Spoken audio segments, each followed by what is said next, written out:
It's funny when I make a video sometimes because I can't remember if I actually talked about a topic in another video, but it wasn't the main topic, or if I made the video and never uploaded it.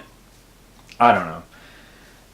But I thought I wanted to talk about something that I think is kind of important and my tips for using retail therapy and staying out of trouble, because that can be difficult. And I have good credit. I'm good with my money. I don't really get myself into trouble.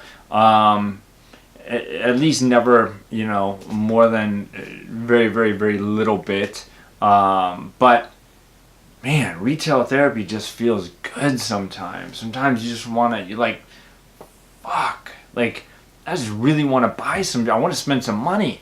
And I realized a long time ago that whether I spent $1, $1,000, $10,000, it didn't matter how much money I spent, I got the same dopamine hit from it. Even if it was a huge item. I remember one time buying a car, and I think I spent $15,000 on this Land Cruiser that I wanted for like off-road vehicle. And I got the car delivered to me from Colorado, and I drove the car to the store to buy like something. I don't remember what. It was like a toothbrush or something little. And I was more excited about the toothbrush on the way home than the car. And I remember having this epiphany, like, man, that's really amazing. Like, the dopamine hit you get isn't always proportionate to the amount of money you spend.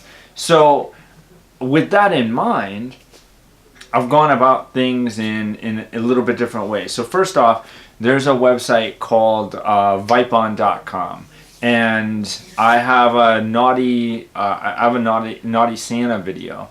Most of the toys that I've gotten from there, they're all adult toys, but I've gotten them from Vipon. I've bought a ton of other stuff from Vipon, sous vide cookers and solar stuff, chargers, light bulbs, all kinds of stuff. It's an Amazon discount site, and sometimes they'll have like enormous discounts on items. You can pick up an item for $2 or something like that. So one thing I do for my retail therapy is I'll search Vipon, and if there is something that kind of suits a potential future need, something that quickly comes to mind is these heavy duty switches for battery banks. And because of my homesteader mentality, I can always use them. They're typically $20 if you buy them when you need them, and I've seen them on occasion on Vipon for $5. So every time I do, I buy it. I choose the no rush shipping. I get the dollar digital credit,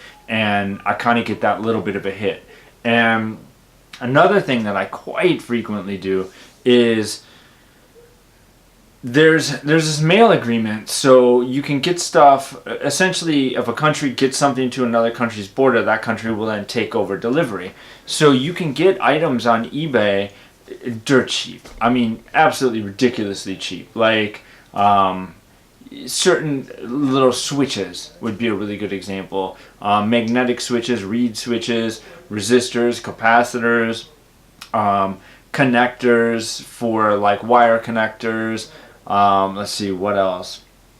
I mean, it's a huge list of stuff, and if you search a particular item and then you filter the results for items with free shipping and at a max price of $1, and then filter from lowest to highest, it's funny because I'll actually list the same item in Canada and the U.S. And the Canada exchange rate for this past year has been about, if an item's 99 cents US, it's usually 77, 82 cents Canadian, I think, if I recall, with the exchange rate. So what I would do sometimes when I'm really like in this retail therapy mode is I'll think of just random stuff that I can use in the future, rivets or screws or bolts or nuts or kind of whatever my little homesteader mind can think of, and I will search I will search eBay, and then I'll order the item. And there's a couple of advantages to it. There's a lot of items that are resold on Amazon and other sellers,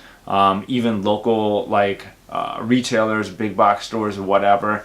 And if you're willing to wait the sometimes 30, 40 days that it will take you to come from China, it's well worth it. I just got my new BlackBerry Key 1, and a good example is I was able to get a case for like $1, like I think 99 cents or something like that. Same exact case that I saw on Amazon for like $8, and then also a bunch of like glass screen protectors and so on, really really cheap. And you know, I'll sometimes I'll buy something like that as like the backup to, you know, if I like I'll buy my main set of screen protectors, but if the glass ones break, you know, then I sort of have my Chinese pack backup type deal. What else? I've bought a lot of stuff like that. Batteries, like the little 2024, like the CR 2024, something like you might have in a mini flashlight, or you know, any kind of electronic device, a kitchen scale, like the tiny little kitchen scales or whatever. I've bought those. I've bought LEDs. I've bought all kinds of like really bizarre, simple little things like that. I just recently bought this aluminum like keychain pill case, which I keep something completely different, and I don't use it for pills. But and don't take that wrong, I don't use it for drugs. There's a movie, Trains, Planes, and Automobiles, and in the movie he has a watch, and he trades his watch for a hotel room, and I always thought that was super cool. So I used to wear a really nice watch. Now that I no longer wear a watch, I keep like a little thing in my keychain, on my keychain, with like some diamonds in it, so that if I need to trade, I have something to trade in my keychain. So now I guess if you ever see my fucking keys, you'll know that you can steal them and you'll have some diamonds. But they're just like little, like, they're not even like a quarter carat diamond, or like 3-4 point diamonds. They call it milli. Anyway, what else? So that's kind of what I do. Like, I'll give myself a budget. You know, it's actually kind of amazing, because if you give yourself like $8 a month, you can get on and buy like, I'll give myself about $15 a month that I can spend on retail therapy. There's been months I spent more, but I kind of make a mental note of things that I'll need, and also stockpile some of it. If I get a really good deal on it, the retail therapy that I get out of it, and then the fact that, you know, there's inflation, so it's just going to go up in value, kind of makes it worth it to me. And I you know, because I'm reclusive and I live sort of rural, it's always nice to have these little connectors and these things floating around, whatever it is, hose clamps or any random thing, so that when I need it, I have it. So those are my thoughts on it. Let me know if you got any tips for retail therapy, any good sites where you find deals, and check out Vipon.com, VIPON. They used to have good deals. Be careful if you use the site, because sometimes I use an app, I think it's called like Gizmo or something like that, but on Amazon it tells you the price history, and it'll show like if something goes up, it'll show you the used price, it'll show you a bunch of stuff like that. I think it's really handy, and it does a good job. Like with Vipon, sometimes you'll see a seller will have an item at $7, and then they'll up it to $20 and give you 50% off, so you're actually paying $3 more than it would have been before their coupon. So you have to be a smart shopper. Oh, and another thing I do when I need an item is I'll jump on Amazon, I'll search used items, and I notice there's a trend of typically every 7 to 10 days they'll actually drop the price.